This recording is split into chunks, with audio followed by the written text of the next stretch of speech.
Hi, how's everyone doing today?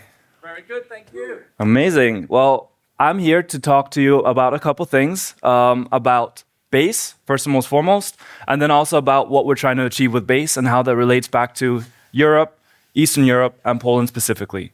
And our mission at Base is to bring the world on chain and increase economic freedom and innovation.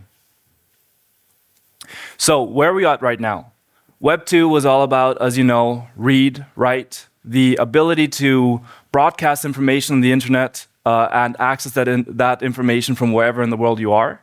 And what Web 3 now allows us to do is to add a third component to that, which is ownership, which allows value to travel at the speed of information across borders in seconds as opposed to days and weeks.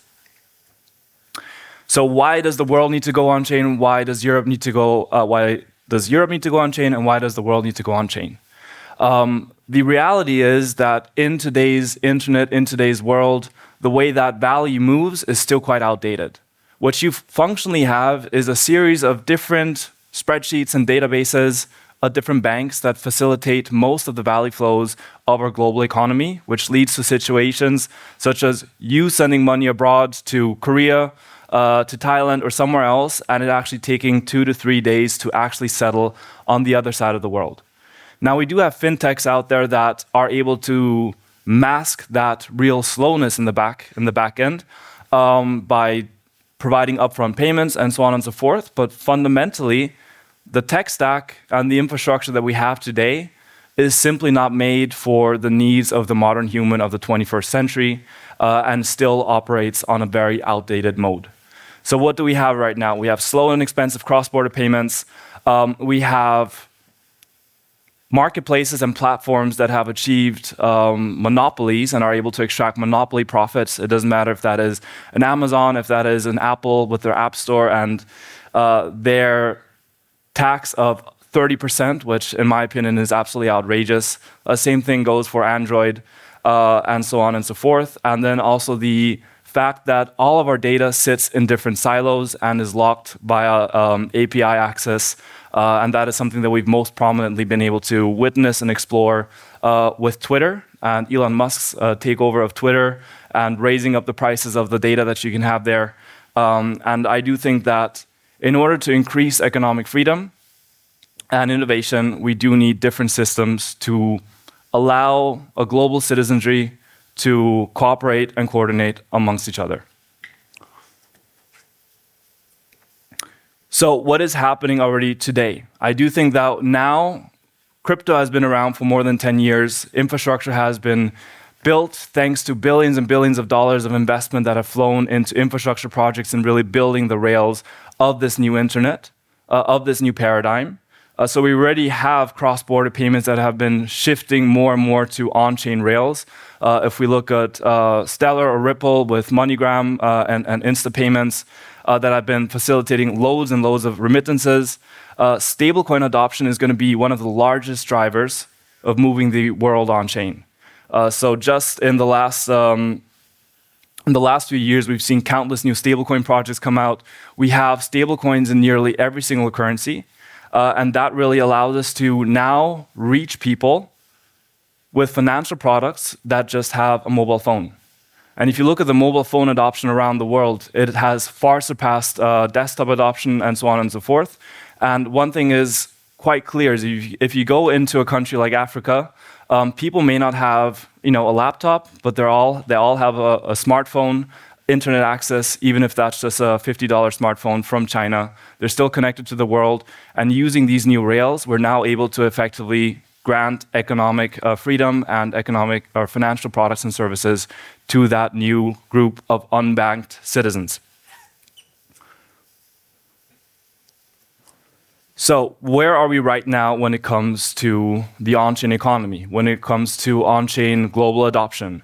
The total value lock that you see here from Base is actually significantly higher than this chart was from 5 months ago. We're now at over $12 billion total value locked on top of Base. Globally, we have over 273 million monthly active crypto addresses. There's over $140 billion worth of stable coins on Ethereum alone. And in the US, you have around 20% of the population that actually owns crypto. And from what I understand, in Poland, that number is even higher, especially among young citizens. And I think that was a quite fascinating conversation I've had with a young builder here who was telling me that actually within the young demographic, you have more owners of crypto than of stocks, which I think is a really exciting development to witness take place. On top of that, what we now have is what we've been asking for all along. We finally have regulatory clarity. We have the MiCA Act that came into force in Europe at the beginning of this year. We have an extremely pro-crypto presidency under Trump that pushed through the Genius Act and bills. And what we now have is really the clarity that allows builders to know the rules of the game and really start engaging in this industry in a very big fashion. And that's why you've also seen all of the big banks, all of the big asset managers really taking very aggressive moves into the space because that regulatory clarity was what they've been waiting for. That regulatory clarity has opened up the floodgates for the JP Morgans, the BlackRocks, the Fidelities of this world to move their business on-chain, to move their assets on-chain. And we truly believe that we're now at an inflection point where you're going to see a rapid growth and adoption of the world going from online to on-chain.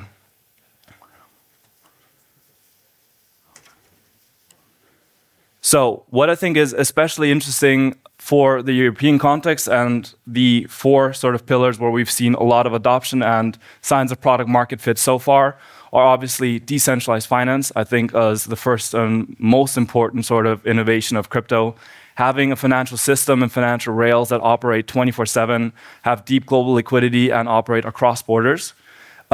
We have commerce that now has been leaning into the sort of the stablecoin adoption, allowing people to send and receive funds and value from no matter where in the world they are. And then we do have social. And I think social is one of the most interesting sort of aspects, really, where it's all about returning users' data to the users, allowing users to own their data, to control their data, and to create sort of a network of social engagement where creators own their shared content and are able to take their following from app to app. So I think, for example, Farcaster is one of the pioneers in the space. Then you also have Nostr on the Bitcoin network that really allows you to create your social graph, but then also to port that social graph with you no matter where you go.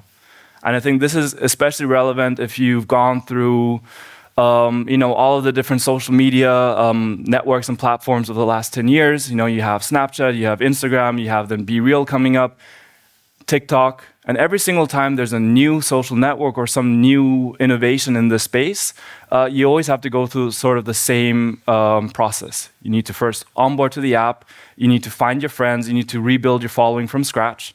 And we believe that on-chain social, decentralized social, will eliminate that because now you're able to build these new features, build these new experiences on top of existing social graphs, which now allows you to take your community from experience to experience without having to restart this process from anew.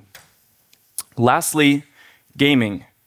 Gaming has always been very big on digital assets. They've had digital assets for the last 20 years and are one of the most popular products within the gaming world.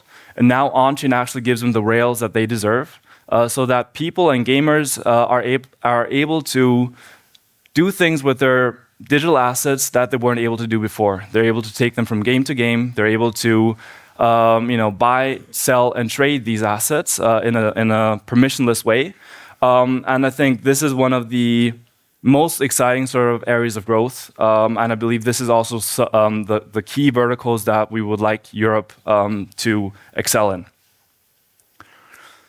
So a bit more about Base. Currently, we're standing at 193 million accounts. We have, as of 4 months ago, 16 billion assets on our platform, and I'm sure that's, again, increased by quite a lot. We've had more than 4 million contracts deployed, or 352 million contracts deployed by more than 4 million developers, and we have 480 billion in DEX volumes that have been passing through the Base infrastructure and stack.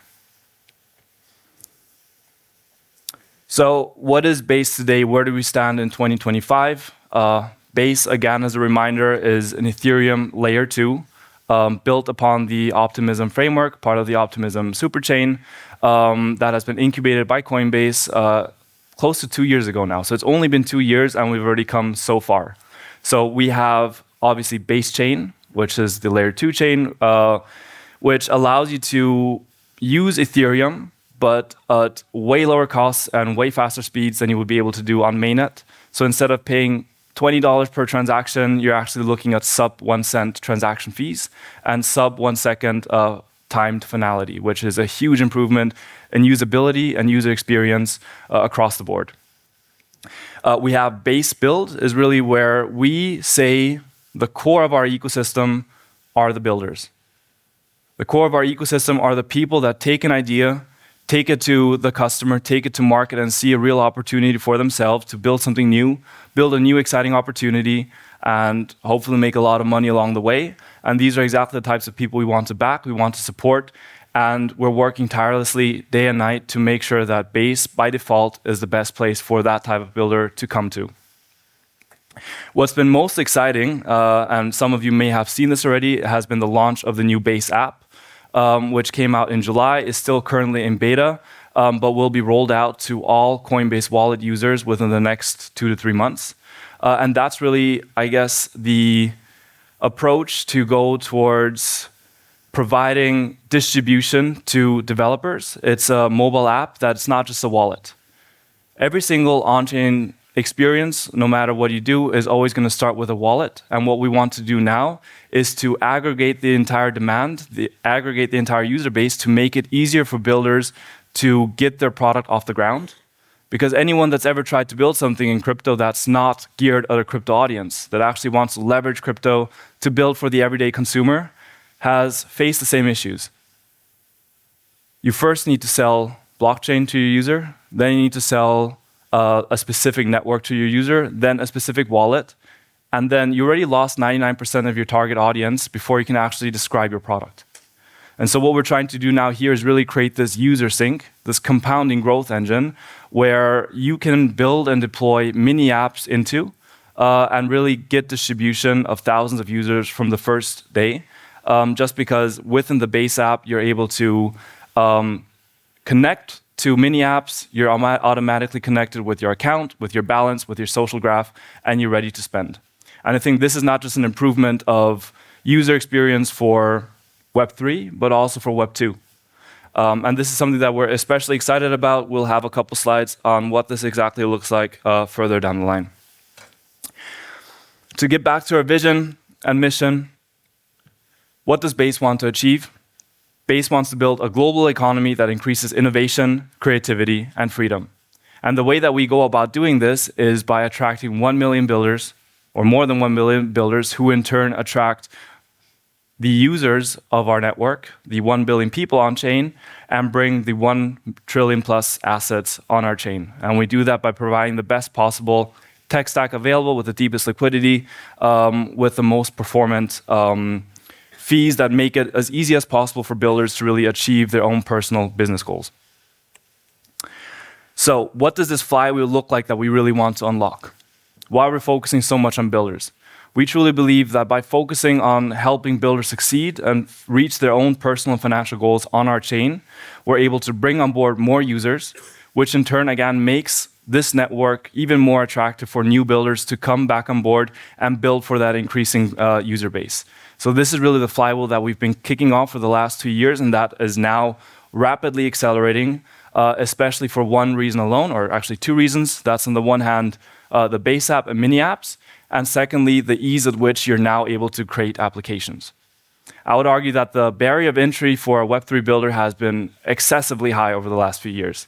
You've always, even if you had the best possible idea for using decentralized tech to build something amazing, you still were reliant on being able to write in Solidity to create a smart contract. You were reliant on finding that technical co-founder or being able to write that on your own. And what we've really seen with AI, the last few years has been nothing short of breathtaking. And we do believe that these changes together have really led us to the point where I think we can now confidently say we've reached the point of early adopters and we're now moving to the early majority. And I believe this is the most exciting point in any technology's growth, is because the biggest opportunities, the biggest economic opportunities, and the most violent growth phase always goes from early adopters going to early majority. And this is exactly the message we want to give to builders. This is exactly the opportunity we want to make builders aware of, so that they can capitalize on this, because this will be a very short time frame looking back, but this will be the time frame in which most of the economic value will be created. So, where do we stand with base currently? I think we'll have some stats here that I'll just leave standing up here. I think a big reason why we've been able to get to this point is just because of the fantastic technical leadership, not just by Jesse, but by every single engineer that we've had on base, and then by its open source embracement and philosophy of really leaning into the best possible technology stacks available and trying to improve them best possible for builders coming onto base. We've recently also achieved stage 1 decentralization, which has been a huge milestone in Base's very short journey. We're only in year 2. At Base itself, we keep saying it's still day 1. And that's pretty much the entire focus of the company, is to work as hard as we can to make Base the best place for you as a builder to come to and succeed. So, the base app that I was telling you about looks like this, and if you come join the hackathon, we might be able to get you some invite codes for this app as well. Again, I think this is one of the most exciting things I've seen over the last 10 years. You have embedded wallets, you have Face ID that allow you really to interact with these products without even knowing or needing to know that you're using crypto. Because in most cases, if you're using an online application right now or using Amazon, nobody goes and sells you the internet before. You just want to buy shampoo, you want to buy a dog toy, and you go and purchase, and that's all that you as a consumer care about. But for the last 10 years, all you've been listening to, if you wanted to use a crypto product, is why crypto is amazing, why blockchains are fantastic, and what blockchain network this is on, and why that is great. And I think this all now falls away. So what does the Base app comprise of? You have, on the one hand, a social feed, which is effectively a Farcaster client that we're running on. We have payments natively built in via our wallet, obviously. We have messaging, which I believe will be one of the largest drivers of getting users into our app continuously and repeatedly, leveraging the open source XMPP protocol. And then more importantly, more excitingly for you as a builder, are mini apps. Because mini apps are now the first time that I think we will see apps grow at the speed of memes. And the reason for that being, again, is if I show you a new Web 2 app, I show you a new iOS app, I'll tell you about it. You need to go to the iOS store, you need to download it, you need to set up an account, you need to top up funds, you need to find your friends and find your social following again. With a mini app, you build that mini app for the current existing Base distribution, and with one click, any user is inside the app with their wallet connected, with their social profile connected as well, and their social following intact, and able to really start interacting with this product with the first click. And I think this is really one of the most the biggest opportunities that I see right now, is being able to build for this compounding growth and distribution machine. Because as of now, we currently have 35,000 users in the beta. We have over 800,000 people on our waitlist, and Coinbase Wallet has been downloaded by more than, I think, 10 or 20 million people worldwide. So this version of the Base app will be rolled out as an update to every single Coinbase Wallet user. And I think that's especially exciting for you as a builder to, at that point, already have an app ready to go for when that floodgate opens, and you have these scores of users coming in looking for fun things to do. So, again, why I think we're now at this inflection point where we will see this rapid explosion of innovation, of experimentation, is, in short, AI. It has been absolutely amazing seeing builders really piece together a functioning mini app within 4 hours, just using AI and having zero background in coding whatsoever. So I think that alone is going to also allow a completely new type of builder to enter the space, because the barriers have really dropped down, where now the differentiator will not necessarily be technical prowess and how well you are able to code and program Solidity. The key component in which will define success is how well do you understand your customer base, how well do you understand the product and the user need that you're trying to serve. And I think with AI, we will soon see mini apps literally launch on the daily or even in an hourly basis, because once you've built them, it is very easy to reuse, repurpose, and push out the next app again. So just a couple examples of what these mini apps look like in its current state. If any of you is active on Farcaster, you're very well versed with mini apps, meaning if you already have an app live on Farcaster, you can literally just copy and paste that into Base and really build for this growing distribution base, this growing distribution that will be available to every single builder on Base. One other thing that I forgot to mention, which I think has been a huge, huge announcement, is that Coinbase has now announced that every single asset traded and created on Base will be available to their 110 million Coinbase users. Meaning if you launch a token on Base, even if it is just a content coin on Zora, and it does very well, anyone on Coinbase is able to find that and purchase it, which I think will create some very exciting and interesting outcomes in the next few months and years. So everything that European builders need to get started today, we got fantastic documentation, and I think this really, we've been hearing this from all types of builders, is that Base is one of the best documentation hubs available. The mini kit is really going to help you get started with mini apps. I really encourage all of you to show up at the hackathon, give a shot at building one of those mini apps, and just see how ridiculously easy it is to actually build. And one of our mantras at Base is build and get rewarded. We're not a chain that's going to go out and throw grant money at you to come and build your product on our chain. It is our job to make sure that our chain is the best place for you to succeed as a real business. And if you do get started building apps on Base, we have many different ways to reward builders after the fact. So what we do is retroactive funding. We do give builder rewards for those that are actually building mini apps and have proven that they don't need money thrown at them for them to come, but rather they come because they see the opportunity on our chain from the get-go. So where do we stand right now in terms of Base going global? In 2025, we already established on-the-ground presence in a range of different countries over the first half of the year. The next half of the year, we will be accelerating this pace to really ensure that we are able to reach builders wherever they are. Because the fascinating thing about not just the world, but especially about Europe, is its decentralization, ironically. Meaning you have fantastic builders in Warsaw, you have them in the smallest towns of Belgium and France and Italy. And now our challenge is really to be able to reach that builder and help onboard them to Base, and so that we can help them succeed on Base. So this is just a map of the country leads that we currently have. We have Evan and myself present here in Poland today. And then in Europe, we're in total 5 different people covering the region. And we're just looking to really, first, reach builders, second, help them succeed. If you've been in the space long enough, I think you recognize most of these products. These are billion-dollar success stories that have been built on Base, and we are so excited to be able to help you guys be the next ones on here. Because this growth flywheel that I was talking to you about at the start of this presentation is already in full motion, and you're already starting to see these signs of early exponential breakout.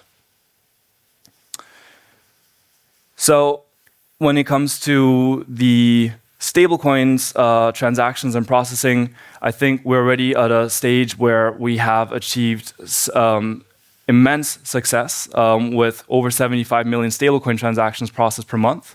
Unfortunately, Euro stablecoins are lagging severely behind, but I think that is especially the opportunity that now is present to those people that understand the European market and understand the European landscape. So I do not think that this will be maintained much longer. The US stablecoin obviously has been the first mover, has been able to draw the most liquidity, but Europe still is an economy of over 500 million consumers, 450 million in the Eurozone. And I do think that this is one of the most exciting opportunities in bringing European businesses on-chain using Euro stablecoins.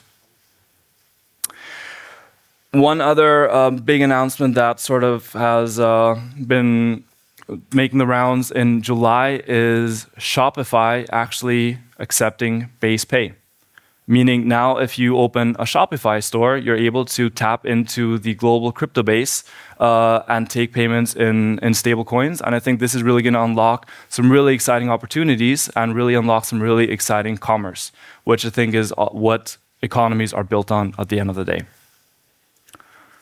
So I know we don't have much time left. I wanted to leave this here with you. If you are keen on getting started on Base, first of all, we want to emphasize Base is for everyone. Everyone can be a builder. It doesn't matter if you're technical, non-technical. If you're an artist or a creator, we want to be the place for you to come. So if you would like to join the movement, please fill out the Builder Network form so we can make sure that we are able to support you best possible. And for everyone that's looking to hack and build mini apps this weekend, please join our builders chat and we'll make sure that we can actually help you one-on-one, hands-on over the course of this hackathon. Yeah, thank you so much and stay based.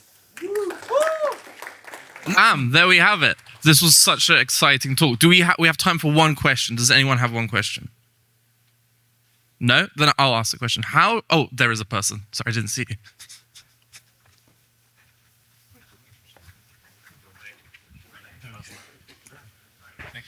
Thanks so much. Great talk. Just curious, seeing Tempo going soon live, Arc, and Google's blockchain. I was just curious about your thoughts. Is your decision working with a super chain? Like, what are the implications for you? Like, is it like, of course, it's good in many ways, but how would you compare this choice against what your competitors are doing? How are we, or how do we see the launch of these different L1s? What do you think is an advantage in this sense that you are working with a super chain compared to all the others building their own chain, and what might be a disadvantage? I frankly think it's exciting to see so many big companies actually taking crypto serious, right? We're sort of at that stage of, first they laugh at you, then they fight you, and then they join you. We're really at that then they join you moment. So you're seeing all these big companies moving into the space, and you realize that the main battleground right now is one of distribution. And that one's going to be a frankly very violent fight. You're going to have on the one hand companies with existing large distribution rushing in to sort of capitalize on that distribution while they can. And on the other hand, you have the existing new start networks that are trying to cannibalize that distribution from the existing players. So how that plays out, we're not sure. But we definitely think that it's a net positive for bringing the world on chain in general and again, fulfilling our mission here. Bam, there we have it. Let's have one more round of applause. Thank you.